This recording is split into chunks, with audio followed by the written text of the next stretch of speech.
revisiting the difference between good deeds, merit, and virtue. Today, my topic is one we talk about constantly, merit and virtue. But what is it? Why are good deeds different from merit and virtue? Why is that the latter can help eliminate karmic obstacles, whereas the former cannot? Why is that an action can sometimes be counted as merit and virtue, while sometimes it is a good deed? When you have witnessed and verified the Buddha nature, you have merit and virtue. Specifically, when you do a good deed and do it from the bottom of your heart, and with your inherent Buddha nature, that is merit and virtue. You were able to realize your Buddha nature while doing the deed. In other words, when performing a good deed, if you can sense that it is something that Bodhisattvas do, then that is Buddha nature. You have witnessed and verified the Buddha nature. You receive the reward for doing something, so you have witnessed and verified the Buddha nature. If you acted like a Buddha for 1 hour in the human realm, then everything you did in that period will be considered merit and virtue. If you acted like a Bodhisattva for half an hour in the human realm, saving and spiritually awakening others, then everything you did in that period will be considered merit and virtue. For example, while you shared the Dharma with others, you felt that you were like Bodhisattvas trying to save others. You felt pity towards them and genuinely wanted to save them. Therefore, everything you said and did was merit and virtue. On the contrary, if you were motivated by selfishness and self-gain, or you did it because they were your friends and relatives, then even if you have put a lot of effort in, it's still counted as a good deed, with not a shred of merit and virtue.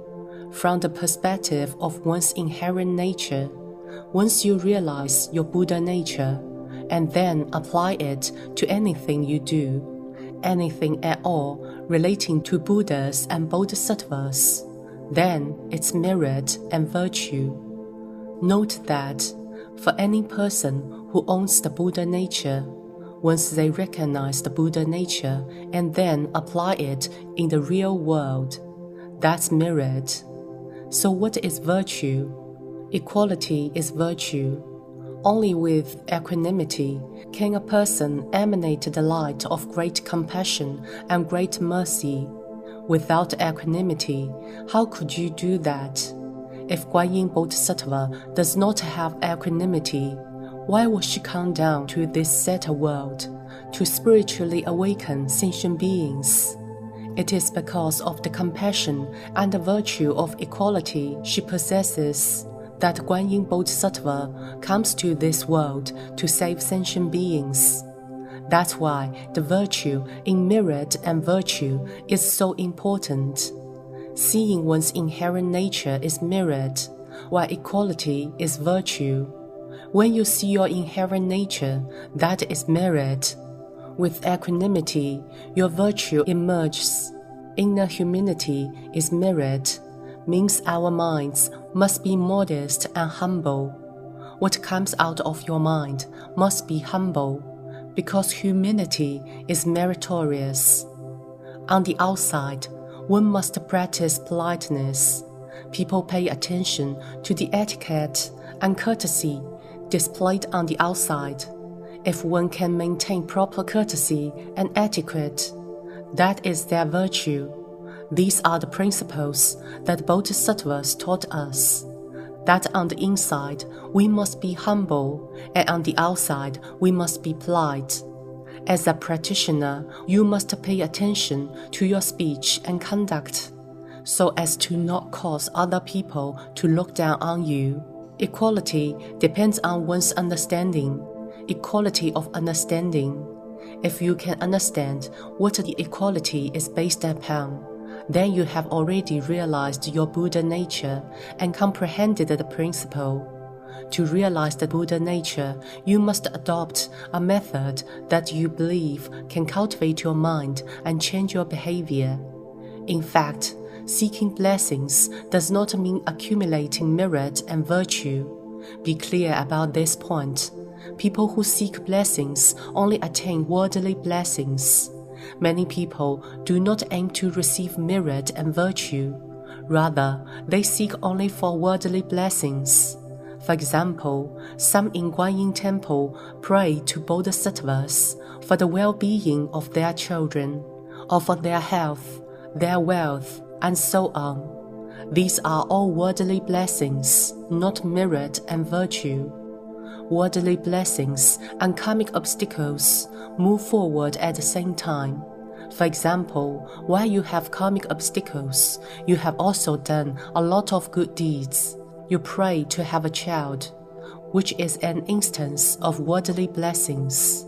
And when your child is born, this is the blessing that you are rewarded with. However, not even a bit of your karmic obstacles is reduced as a result. It is not a case of, I have done a lot of good things and my karmic obstacles can be eliminated. No, that's not possible. After your realization, true merit and virtue will come from all of the things that you do with your Buddha nature. Therefore, it is necessary that you attain realization or awaken to these principles first and foremost. If you haven't awakened, but claim that I do everything with my Buddha nature, these are merely empty words. For example, I helped an old lady today. I prayed to Bodhisattva to extend her lifespan. If I hadn't already awakened, and I prayed for her simply because she treated me well or helped me often, then my praying will not constitute merit and virtue. That is because, in the depth of my heart, I didn't help her with Guanyin Bodhisattva's great kindness and compassion. I prayed for her merely because I felt pity towards her and she was old. Therefore, the act can only be categorized as a good deed, rather than merit and virtue. Accordingly, it will not be effective. If you claim that you use your Buddha nature to pray for an elderly person to have a long lifespan, you are simply paying lip service. That is because you did not apply Guanyin Bodhisattva's compassion in your inherent nature. Do you know what I did? When I prayed to Bodhisattva to extend an old lady's lifespan, I think of her cultivating her mind and practicing Buddhism, and I also think of her getting old and only just awakening and starting to cultivate her mind. Therefore, I pray to Guanyin Bodhisattva to give her inherent nature and Buddha nature a bit more time, to let her live a bit longer so that she is enabled to realize more wisdom, realize her Buddha nature, and encourage more people to believe in Guanyin Bodhisattva.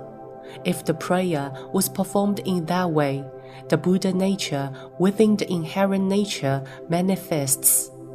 You must discard all distracting thoughts and not be tainted by any selfish motives. You must inspire the Buddha nature within the depth of your heart, so that every deed you perform will count as merit and virtue. For a person to attain realization, they must possess both the virtue of their Buddha nature as well as the merit of their Buddha nature. Altogether, they will have the merit and virtue of Buddhas and Bodhisattvas. To be unabstracted in every thought means there is not even a shred of abstraction in your thoughts. In other words, you have full control of your mind. Only when you have no mental obstructions can you see your inherent nature constantly. When your mind no longer consists of any distracting thoughts, you can often see what belongs to your inherent nature. Merely seeing your inherent nature, Though it's not enough, you must also apply the Buddha nature. For example, if a person knows that they are performing deeds that Bodhisattvas would do, but they simply safeguard their own image, their speech, and their mind, then it is not enough. Why? Because they haven't applied their Buddha nature. They didn't share with people the valuable Buddhist scriptures, the wisdom of Buddhas and Bodhisattvas, or the Buddhist code of conduct. If you do not apply Bodhisattva's wisdom to your everyday life, you are not a Bodhisattva.